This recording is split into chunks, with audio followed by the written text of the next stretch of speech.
Andrea Bocelli, the immortal tenor of Time to Say Goodbye, the voice that carried love, pain, and hope into the deepest corners of millions of hearts. But Andrea was never just a singer. He was light forged out of darkness. From the quiet hills of Tuscany to the grandest stages of the world, his journey reads like a miracle written in song. A blind child who turned eternal night into music so powerful it shook cathedrals and stadiums alike.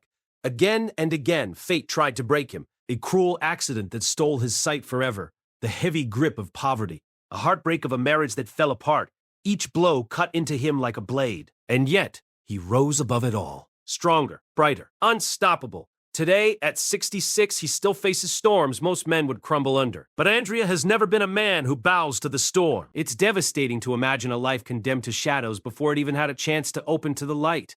Yet that was Andrea's destiny. His story begins in a humble farmhouse cradled by the rolling hills of Tuscany, a land where olive groves stretch endlessly, where streams whisper through vineyards, and where the air itself carries the scent of grapes and soil. It was there that Andrea's story, etched in sorrow but lined with hope, began. Even before his first cry, his life hung by a thread. His mother, Edie, endured a violent attack of appendicitis while pregnant. Doctors warned her that the baby might not survive. And if he did, he could be born with severe health problems. They told her she could end the pregnancy, but Edie refused. With a courage only a mother can summon, she clung to life for both of them. On September 22, 1958, in the tiny Tuscan village of Lagetico near Pisa, Andrea Bocelli was born. Fragile, yes, but a miracle nonetheless. That miracle, however, was born into struggle. His father, Alessandro, worked selling farm machinery and tending vines. His mother kept the household together with quiet strength. Andrea grew up with his older brother Alberto in a home where money was scarce, but warmth was abundant. The rhythms of Tuscan soil shaped his childhood. The scent of grapes, the murmur of brooks, the folk songs neighbors sang after long days of work. These sounds, more than sights, became Andrea's first world. Because from birth, congenital glaucoma had blurred his vision. He saw only vague outlines, fleeting silhouettes, faint halos of light. While other children discovered the world with wide-open eyes, Andrea learned to discover it through sound. The whisper of wind in the fields, the ripple of brooks crossing the land, the steady clatter of farm tools. These became his colors, his landscapes, his imagination. Later he would say, "Those sounds painted my world more vividly than sight ever could." But then came the cruelest blow of all. At just 12 years old, a soccer ball struck his fragile eyes, triggering a brain hemorrhage. The dim light he had clung to vanished in an instant. Andrea was plunged into complete and total darkness. He would later describe it simply, "That was the moment the real darkness fell. As a boy, he feared that night would swallow him forever. And yet, out of that silence came a voice, a sound that would change his destiny." Lying in a hospital bed, he heard a recording of the legendary tenor Franco Corelli. The voice was so powerful it felt unreal, like something not of this world.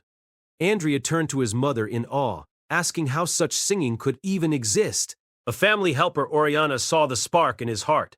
She gave him a record of Corelli's performances. Andrea would later call it a seed planted in the dark soil of despair, a seed that gave him direction when the world seemed to offer none. His parents refused to let blindness define him. They insisted he chase independence. They filled his days with encouragement.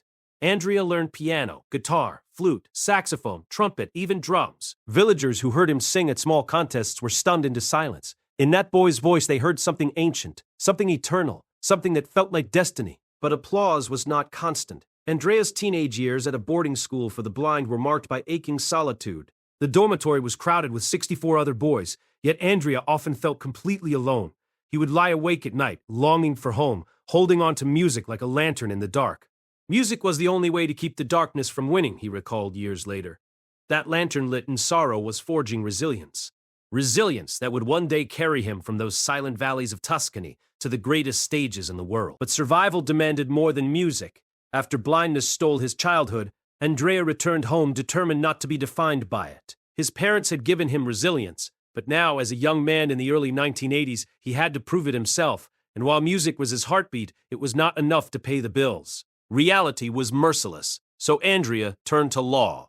He enrolled at the University of Pisa, convinced it was the only stable path. For a blind student, every day was a battlefield. He carried a tape recorder to capture lectures, relied on classmates to read him thick volumes of law, and spent sleepless nights memorizing page after page. Later, he admitted, "Law taught me discipline. Discipline was my shield. Without it, I could not have survived on stage. But poverty was relentless. Study alone could not silence the knock of hunger at the door. And so, when dusk fell, Andrea traded lecture halls for smoky piano bars. He stumbled into dimly lit rooms thick with the scent of tobacco and cheap wine. Patrons argued over clattering glasses, their laughter drowning out his timid first notes, until his voice broke through the haze, a voice that silenced the chaos of the room, a voice the world had not yet discovered, but one it would never forget. In those smoky piano bars, the struggling law student vanished. What remained was a dreamer who could hush a room with a single phrase.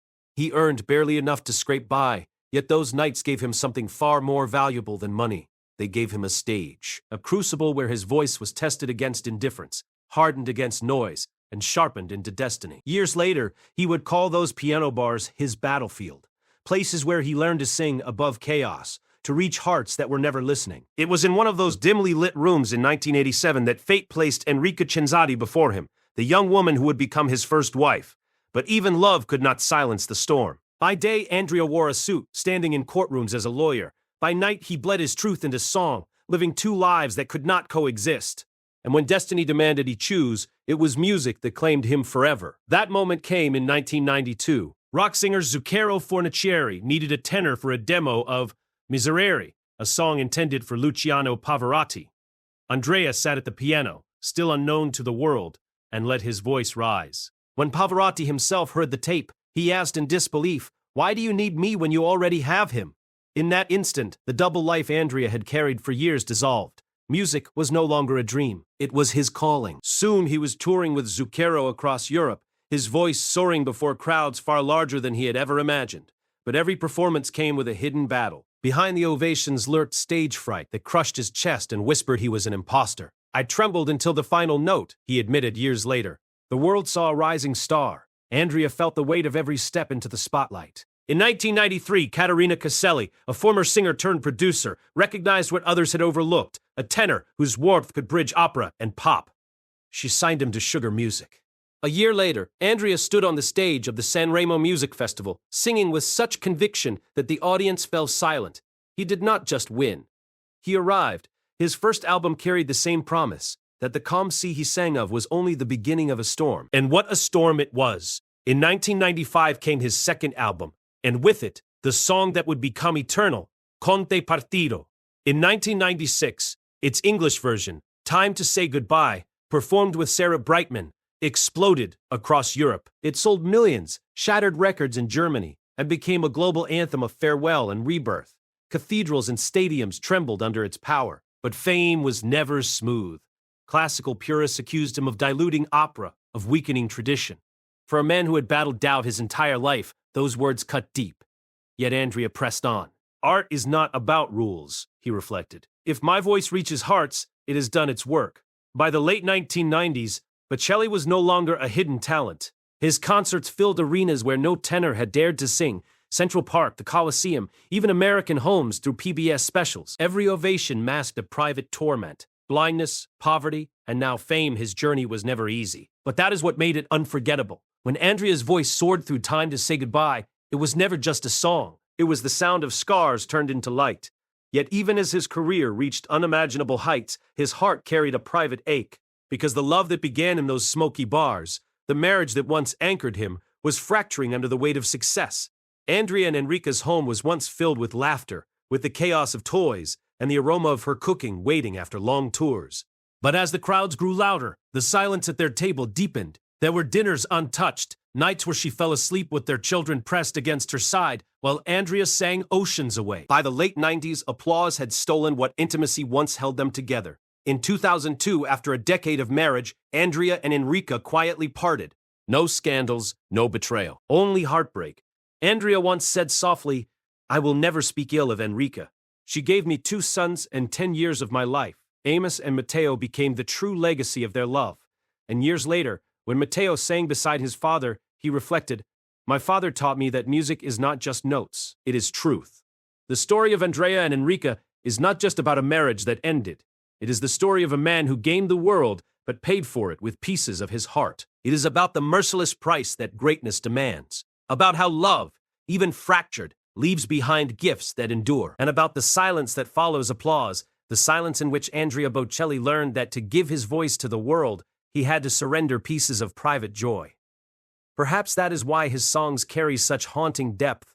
Behind every triumphant note lies the echo of sacrifice.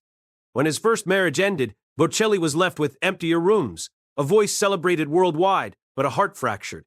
Music was his only companion until 2002, when into that silence stepped Veronica Berti. Their meeting Andrea at 44, she just 18 could have been from a film.